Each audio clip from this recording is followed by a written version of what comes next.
വയ്യാതെ കിടക്കുമായിരുന്നു. അപ്പൊ അവരെയാണ് കോണ്ടാക്ട് ചെയ്തത്. അപ്പൊ ഇപ്പോഴാണ് എന്നോട് ആ സാറിന്റെ അടുത്ത് സംസാരിച്ച് അങ്ങനെ ഞങ്ങൾ ഒരു ഹെൽപ്പായിട്ട് അല്ലെങ്കിൽ ഒരു ഗിഫ്റ്റ് ആയിട്ട് തരുവാന്ന് പറഞ്ഞു. അപ്പൊ thank you so much heads hair fixing Kottayam. കാറിനാ പോകുന്നത്. അന്ന് മാത്രം പറഞ്ഞു വരണ്ട, ആദ്യം പറഞ്ഞ ട്രെയിനിനാ പോകുന്നതെന്നാ പറഞ്ഞത്. ടിക്കറ്റ് ബുക്ക് ചെയ്ത് തരും, പിന്നെ റെയിൽവേ സ്റ്റേഷനിൽ ആക്കിയാൽ മതി.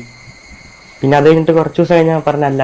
ക്യാൻസർ പോലുള്ളൊരു മാറാരോഗത്തെ ഒരു കോണ്ടന്റ് ആക്കി, അതിനെ ഒരു പ്രൊമോഷനാക്കി, ക്യാൻസറിനെ വിറ്റ് ഇപ്പോഴും പൈസ ആക്കിക്കൊണ്ട് അല്ലെങ്കിൽ റീച്ച് ആക്കിക്കൊണ്ട് മുമ്പോട്ട് കൊണ്ടുപോകണം എന്നുള്ളൊരു ഉദ്ദേശത്തോട് മുമ്പോട്ട് പോയിക്കൊണ്ടിരിക്കുന്ന രേണു സുധീനെ ഇഷ്ടപ്പെടുന്ന ആളുകൾ ഒരു പക്ഷേ ഇതിൻ്റെ അടിയിൽ വന്നിട്ട് ചീത്ത വിളിച്ചേക്കാം, ചിലപ്പം അവരുടെ ഫ്രസ്ട്രേഷൻ ചെയ്ത് തീർത്തേക്കാം.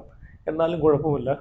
രേണു സുധിക്ക് ക്യാൻസർ ഒരു കോണ്ടൻ്റാണ്, അതുപോലൊരു മാറാരോഗം ആർക്കും വരരുതേ എന്ന് പ്രാർത്ഥിക്കുന്ന ഈ ക്യാൻസർ അവർക്കൊരു കോണ്ടൻ്റാണ്, അവർക്ക് ഇതൊരു ഒരു ബിസിനസ്സാണ് എന്ന് ഉണ്ടെങ്കിൽ ഞങ്ങൾക്കും എനിക്കും ഇതൊരു കോണ്ടൻ്റ് തന്നെയാണ്. വേറൊന്നുമല്ല, രേണു സുധി ഇപ്പോൾ ഇൻസ്റ്റയിൽ ഒരു വീഡിയോ ഇട്ടിട്ടുണ്ട്. അരിയാഹാരം കഴിക്കുന്ന ആളുകളാണെങ്കിൽ നിങ്ങൾ ആ വീഡിയോ ഒന്ന് കണ്ടു നോക്കേ. ക്യാൻസറിൻ്റെ രോഗവും പറഞ്ഞിട്ട് മുടിയുടെ കാര്യം പറഞ്ഞിട്ട് രേണു സുധി വേറെ ഒരു കമ്പനിക്ക് ഈ ഒരു ക്യാൻസർ രോഗത്തിന് അവരുടെ ഹെയർ വെച്ചിട്ട് രേണു സുധിക്ക് വെച്ച് കൊടുത്തിട്ട് ഈ ഒരു ക്യാൻസർ രോഗത്തിനെ വിറ്റ് അതിനെ ഒരു പ്രൊമോഷനാക്കി അതിനെ കൊളാബ് ചെയ്ത് അവരുടെ സ്ഥാപനത്തിലേക്ക് ആ മുടി മേടിക്കാൻ വേണ്ടിയിട്ട് ക്യാൻസർ പേഷ്യൻസ് ആയിട്ടുള്ള ആളുകളെ അല്ലെങ്കിൽ വെപ്പ മുടി താല്പര്യമുള്ള ആളുകളെ അതിലേക്ക് കൊണ്ടെത്തിക്കാനുള്ള പുതിയൊരു ഉടായ്പുമായിട്ടാണ് രേണു സുധി വന്നത്. അത് അറിയാനും കഴിക്കുന്ന ആളുകൾക്ക് അത് കണ്ടു കഴിഞ്ഞാൽ മനസ്സിലാവും. ഇവിടെ വേറൊന്നുമല്ല, ഇവിടെ ഒന്നും പറയുന്നില്ല. പക്ഷേ ഈ ഒരു രോഗവും വെച്ചുകൊണ്ട് ഈ ഒരു കള്ളം അതിനകത്ത് ഇവർ പറഞ്ഞേക്കുന്നൊരു കള്ളം എന്ന് വെച്ച് കഴിഞ്ഞാൽ ഋതപ്പന് അമ്മയുടെ മുടി കട്ട് ചെയ്തേക്കുന്ന കാണുന്നത് കണ്ടപ്പോഴത്തേക്ക് സങ്കടം തോന്നി. പഴയ മുടിയോടുകൂടി അമ്മയെ കാണാനാണ് ഇഷ്ടമെന്ന് പറഞ്ഞുകൊണ്ടാണ് ആ ഒരു വീഡിയോ തുടങ്ങുന്നത് തന്നെ. എന്നിട്ട് അതിൻ്റെ ഇടയിൽ കൊണ്ട് പ്രൊമോഷൻ നടത്തുന്നത്. രേണു സുധി, നിങ്ങൾക്ക് ഒരു ഉളുപ്പും നാണവും ഉണ്ടോ? നിങ്ങൾ ഈ രോഗം നിങ്ങൾക്ക് സത്യം പറഞ്ഞാൽ നിങ്ങൾ ഈ രോഗം വെച്ച് ഈ രോഗത്തിന് നിങ്ങളൊരു കോണ്ടൻ്റ് ആക്കി ഈ ഒരു രോഗത്തിന് ബിസിനസ്സാക്കിയാണ് നിങ്ങൾ കൊണ്ടുപോകുന്നത്. നിങ്ങൾക്ക് ഡെയിലി വീഡിയോസ് ചെയ്ത് കഴിഞ്ഞാൽ, നല്ല മാന്യമായിട്ടുള്ള വീഡിയോസ് ചെയ്ത് കഴിഞ്ഞാൽ നിങ്ങൾക്ക് യൂട്യൂബിൽ നിന്ന് തന്നെ നല്ല ഏണിങ്സ് ഉണ്ടാക്കാം. നല്ല ഏണിങ്സ് ഉണ്ടാക്കാം. ഒരുപാട് ആളുകളെ നിങ്ങളെ സഹായിക്കുന്നുണ്ടായിരിക്കും ഇപ്പം. അതുകൂടാതെയാണ് നിങ്ങൾ ഈ കള്ളത്തരം പറഞ്ഞ് ഈ ക്യാൻസറിൻ്റെ പേരും പറഞ്ഞ് ഈ മറ്റൊരു ബിസിനസ് ഒരു സ്ഥാപനത്തിന് വേണ്ടിയിട്ട് നിങ്ങൾ ഈ നമ്മൾ ഈ ക്യാൻസറിൻ്റെ പേരിൽ മുടിമുറിക്കുന്നത് നമ്മൾ കാണുന്നുണ്ട്. അതിനെ വരെ ഒരു കോണ്ടൻ്റ് ആക്കി അതിനെ വരെ വിറ്റ് നിങ്ങൾ കുറച്ചെങ്കിലും മനസാക്ഷി എന്ന് പറഞ്ഞൊരു സാധനം ഉണ്ടോ നിങ്ങൾക്ക്? ഞാൻ എന്തായാലും വീഡിയോ ഇവിടെ വെച്ച് തരാം, നിങ്ങളൊന്ന് കണ്ടു നോക്കേ. സത്യം പറഞ്ഞാൽ ഇവരിപ്പോഴും ഇവർ ഫേസ്ബുക്കിനകത്തൊരു പോസ്റ്റ് ഇട്ടിട്ടുണ്ടായിരുന്നു. ആ ഒരു പോസ്റ്റും കൂടെ ഞാൻ വായിക്കാം. ഋതപ്പനെ ആർക്കും ഞാൻ വിട്ടു തരത്തില്ല, എൻ്റെ മരണം വരെ ഋതപ്പനെ എനിക്ക് വേണം, എൻ്റെ മോനാണെന്നൊക്കെ പറഞ്ഞിട്ട്. അതിന് ആര് നിങ്ങളെ ഋതപ്പനെ തട്ടിക്കൊണ്ടുപോകാനായിട്ട് വന്നത്? ആരാണ് നിങ്ങൾ ഋതപ്പനെ?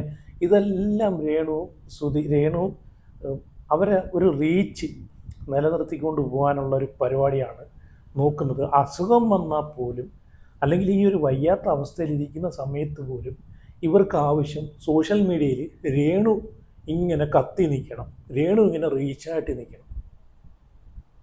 എന്താണ് രേണു നിങ്ങളിങ്ങനെ? ഇനിയും നിങ്ങൾക്ക് നന്നായിക്കൂടെ? എന്തായാലും രേണു ഇന്ന് പങ്കുവച്ച വീഡിയോ നിങ്ങളൊന്ന് കണ്ടു നോക്കേ. എന്തായാലും ഇതിൻ്റെ പേരിൽ, ഈ മുടിയുടെ പേരിൽ ആ ഋതപ്പനെ പിടിച്ച് വലിച്ചിട്ട് അതിൻ്റെ പേരിൽ കള്ളത്തരം പറഞ്ഞിട്ട് നിങ്ങൾ ആ ഒരു പ്രൊമോഷൻ നടത്തിയത് ഒട്ടും ശരിയായില്ലെന്നാണ് എനിക്ക് പറയാനുള്ളത്. എൻ്റെ അഭിപ്രായത്തോട് യോജിക്കുന്ന ആളുകൾക്ക് വീഡിയോ ലൈക്ക് ചെയ്യാം, അതുപോലെ നിങ്ങളുടെ അഭിപ്രായം കൂടെ ഒന്ന് കമൻറ്റ് ചെയ്യണേ. ഏതായാലും രേണു സുധിയുടെ വീഡിയോ നിങ്ങൾ കണ്ടു നോക്കേ. ഇപ്പൊ ഋതപ്പന് ഭയങ്കര വിഷമമായിരുന്നു. ഞാൻ എന്റെ വീഡിയോയിൽ പറയുന്നുണ്ട്, അമ്മയുടെ പഴയ മുടിയായിരുന്നു. എന്നിട്ട് എനിക്ക് ഫോട്ടോസ് കൊണ്ട് കാണിക്കാം, അമ്മ ഇതുപോലെ ആകണേ എന്ന്. അപ്പം എനിക്ക് ഭയങ്കര വിഷമമായിരുന്നു അങ്ങനെ കേൾക്കുമ്പോഴത്തേന്. പക്ഷെ ഞാൻ അങ്ങനെ ചെയ്യാനുള്ള ഒരു മാനസികാവസ്ഥ തന്നെയല്ല നമുക്കിപ്പോൾ അതിനുള്ള ഇതൊന്നും ഇല്ല. ഹോസ്പിറ്റലിലൊക്കെ നമ്മൾ ICUലായിരുന്നു ഇത്രയും ദിവസം. ഒരുപാട് നമുക്ക് ഒരുപാട് പേര് എന്നെ ഒരുപാട് നല്ല ആളുകൾ എന്നെ വന്ന് കാണുകയും സഹായമൊക്കെ ചെയ്യുകയും ചെയ്തു. അപ്പം ഞാനിങ്ങനെ ഇങ്ങനെ ഇരിക്കുമായിരുന്നു, മരുന്നൊക്കെ ആയിട്ട് ഇരിക്കുക. അപ്പോഴാണ് ഇവരെന്നെ വിളിച്ച് കോണ്ടാക്ട് ചെയ്തത്. എനിക്ക് ഒരുപാട് സന്തോഷം. എന്തായാലും ഞാൻ നിങ്ങളെ അത് ചെയ്യുന്നതും ഔട്ട്പുട്ടും ഒക്കെ കാണിച്ചു തരാം. ട്രീറ്റ്മെന്റിന്റെ ഭാഗമായിട്ട് ഒത്തിരി ഹെയർ പോണ വീഡിയോ ഇതൊക്കെ ഞങ്ങൾ കണ്ടു. അപ്പോൾ ഇതിന്റെ MD ഡയറക്റ്റ് വിളിച്ചിട്ട് അവർക്കൊരു സഹായം എന്നുള്ള നിലക്ക് ഒരു വിഗ് വെച്ച് കൊടുക്കുമെന്ന് പറഞ്ഞു. അങ്ങനെ നമുക്ക് ഒരു വിഗ് വെക്കാൻ വേണ്ടി പോവാണ്. അപ്പൊ നമ്മുടെ രേണുസുതി ഇപ്പൊ ഹെഡ്സ് കോട്ടയത്തിലോട്ട് വന്നിട്ടുണ്ട്. ബാക്കി അവർ സംസാരിക്കും. Welcome back to my YouTube channel.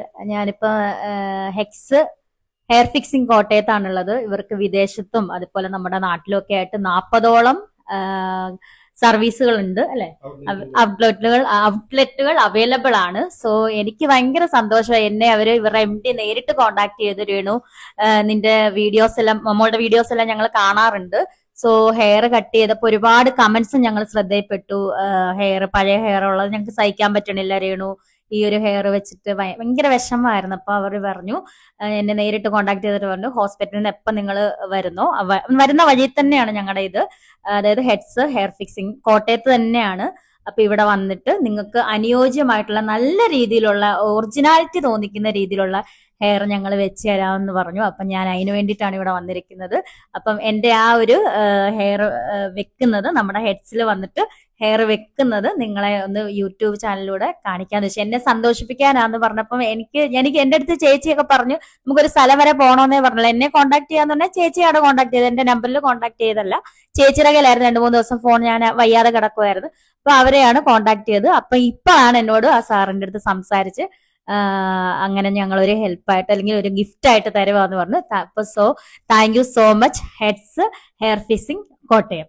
സത്യം പറഞ്ഞ സന്തോഷമായി. ഇപ്പൊ ഋതപ്പന് ഭയങ്കര വിഷമമായിരുന്നു. ഞാൻ എന്റെ വീഡിയോയിൽ പറയുന്നുണ്ട്, എന്റെ അമ്മയുടെ പഴയ മുടിയായിരുന്നു. എന്നിട്ട് എനിക്ക് ഫോട്ടോസ് കൊണ്ട് കാണിക്കാം, അമ്മ ഇതുപോലെ ആകണേ എന്ന്. അപ്പം എനിക്ക് ഭയങ്കര വിഷമമായിരുന്നു അങ്ങനെ കേൾക്കുമ്പോഴത്തേന്. പക്ഷെ ഞാൻ അങ്ങനെ ചെയ്യാനുള്ള ഒരു മാനസികാവസ്ഥ തന്നെയല്ല, നമുക്കിപ്പൊ അതിനുള്ള ഇതൊന്നും ഇല്ല. ഹോസ്പിറ്റലിലൊക്കെ നമ്മൾ ICUലായിരുന്നു ഇത്രയും ദിവസം. നമുക്ക് ഒരുപാട് പേര് എന്നെ, ഒരുപാട് നല്ല ആളുകൾ എന്നെ വന്ന് കാണുകയും സഹായമൊക്കെ ചെയ്യുകയും ചെയ്തു. അപ്പൊ ഞാൻ ഇങ്ങനെ ഇരിക്കുമായിരുന്നു, മരുന്നൊക്കെ ആയിട്ട് ഇരിക്കുക. അപ്പോഴാണ് ഇവരെന്നെ വിളിച്ച് കോണ്ടാക്ട് ചെയ്തത്. എനിക്ക് ഒരുപാട് സന്തോഷം. എന്തായാലും ഞാൻ നിങ്ങളെ അത് ചെയ്യുന്നതും ഔട്ട്പുട്ടും ഒക്കെ കാണിച്ചു തരാം. ഓക്കെ. അവരെ മുമ്പത്തെ പഴയ ഹെയർ എങ്ങനെയാണോ ആ സെയിം സ്റ്റൈലിൽ ഒരു രീതിയിലും ഒരു വിഗ് വെച്ചു എന്ന് ഫീൽ വരാത്ത രീതിയിൽ വളരെ ഡെൻസിറ്റി കുറച്ച് ഫേസിന് പെട്ടെന്ന് ചേഞ്ച് വരാത്ത രീതിയിലാണ് നമ്മൾ ചെയ്യുന്നത്. വീഡിയോ നമുക്ക് വിശദമായിട്ട് ഇവിടെ കാണിക്കും.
കണ്ടല്ലോ, അരിയാഹാരം കഴിക്കുന്ന ആളുകൾക്ക് ഇത് നല്ലപോലെ അറിയാം ഇതൊരു പ്രൊമോഷനാണെന്ന്. എന്തായാലും ഈ ഒരു സമയത്ത് ഇങ്ങനൊരു പ്രൊമോഷനും കൊണ്ട് വരണ്ടായിരുന്നെന്നാണ് എൻ്റെ ഒരു അഭിപ്രായം. ഇത് വളരെ മോശമായി പോയി. കിച്ചുവിനെ അതിനകത്ത് പിടിച്ചിട്ട് നിങ്ങൾക്ക് നേരെ സ്ട്രെയിറ്റ് ഫോർവേഡായിട്ട് നിങ്ങൾക്ക് വേണമെങ്കിൽ ചെയ്യാമായിരുന്നു.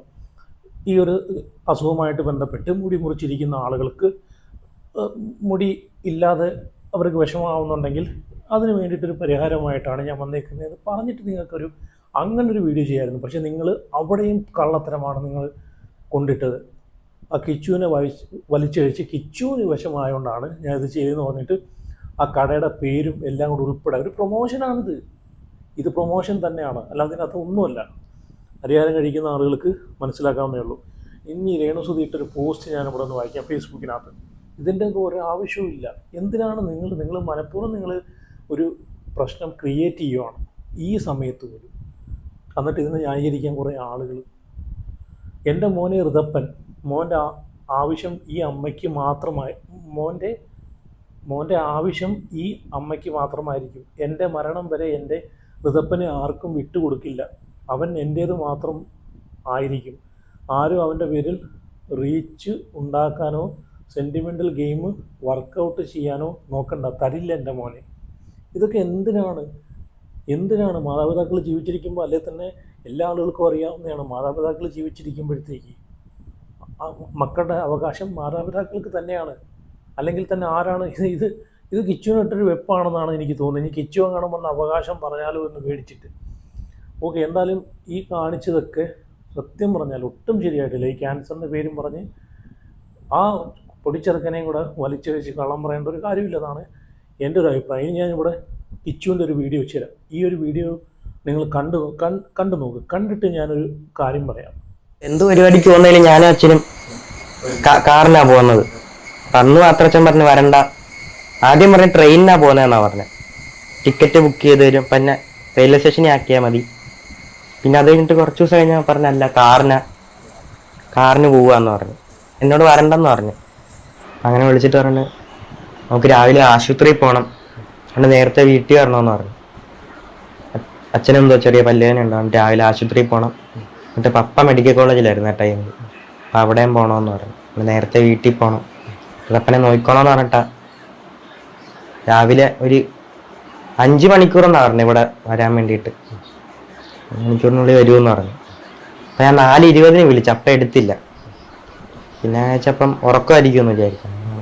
ഓക്കെ, സുധിയെ പറ്റിയിട്ടാണ് ഇവിടെ കിച്ചു സംസാരിച്ചത്. 2023 2 വർഷം മുമ്പുള്ള ഇൻ്റർവ്യൂ ആണ്. അന്ന് ആ പയ്യൻ തീരെ ചെറിയ പയ്യനായിരുന്നു. അത്രയും പക്വതയൊന്നും കാണാൻ സാധ്യതയില്ല. ആ സമയത്ത് എന്തൊക്കെയോ ചെയ്ത് കൂട്ടിയെന്ന് പറഞ്ഞിട്ടാണ് രേണു ഇപ്പം വന്ന് കിച്ചുവിനെ കുറ്റം പറയുന്നത് കണ്ടത്. പിന്നെ കിച്ചു ഇട്ടേക്കുന്ന മോതിരം കണ്ടല്ലോ, സുധിയുടെ മോതിരമാണ്. കിച്ചുവിന് പൈസ ഉണ്ടാക്കാനായിരുന്നെങ്കിൽ ഇപ്പം അവനൊരു യൂട്യൂബ് ചാനൽ എടുത്തിട്ടുണ്ട്, ഇൻസ്റ്റഗ്രാം എടുത്തിട്ടുണ്ട്. അവനിക്ക് പൈസ ഉണ്ടാക്കാനാണെങ്കിൽ ആ മോതിരം വെച്ച് മാത്രം ഡെയിലി വന്നിട്ട് ഇത് എൻ്റെ അച്ഛൻ്റെ മോതിരമാണെന്ന് പറഞ്ഞ് വീഡിയോ ഇട്ട് കഴിഞ്ഞാൽ തന്നെ അവനിക്ക് അതിൽ കൂടെ നല്ലൊരു ഏണിങ്സ് ഉണ്ടാക്കാൻ പറ്റുമായിരുന്നു. പക്ഷേ അതൊന്നും അവൻ ചെയ്തിട്ടില്ല. നേരെ മറിച്ച് ഇത് രേണുസുധിയുടെ കയ്യിലായിരുന്നെങ്കിൽ, നമ്മൾ കണ്ടതാണ് രേണുസുധി കൊല്ലം സുധിയുടെ പേരും അതുപോലെ ഉടുപ്പ്, പിന്നെ വേറെന്തൊക്കെയാണ് ബാഗ്, ബിഗ് ബോസിനകത്ത് പോയപ്പോഴത്തേക്ക്, പിന്നെ പെർഫ്യൂം, ഇതെല്ലാം വിറ്റുകൊണ്ടിരുന്നതാണ് അല്ലേ. ഈ മോതിരം രേണുസുധിയുടെ കയ്യിലായിരുന്നെങ്കിൽ ഈ മോതിരവും വിറ്റേനെ. അത് കിച്ചുവിൻ്റെ കയ്യിലായതുകൊണ്ട് അത് വിൽക്കാൻ എന്തായാലും പറ്റിയില്ല. വിറ്റ് റീച്ചാക്കാൻ. ഓക്കെ, എന്തായാലും എനിക്കിത് കണ്ടപ്പോഴത്തേക്ക് എനിക്കൊന്ന് സംസാരിക്കണമെന്നുണ്ടായിരുന്നു. കാരണം ഒരുപാട് പേര് പറയായിരിക്കും അവർക്ക് ക്യാൻസറാണ് എന്നൊക്കെ പറയായിരിക്കും. അതൊക്കെ നമ്മളും അക്സെപ്റ്റ് ചെയ്തെയാണ്.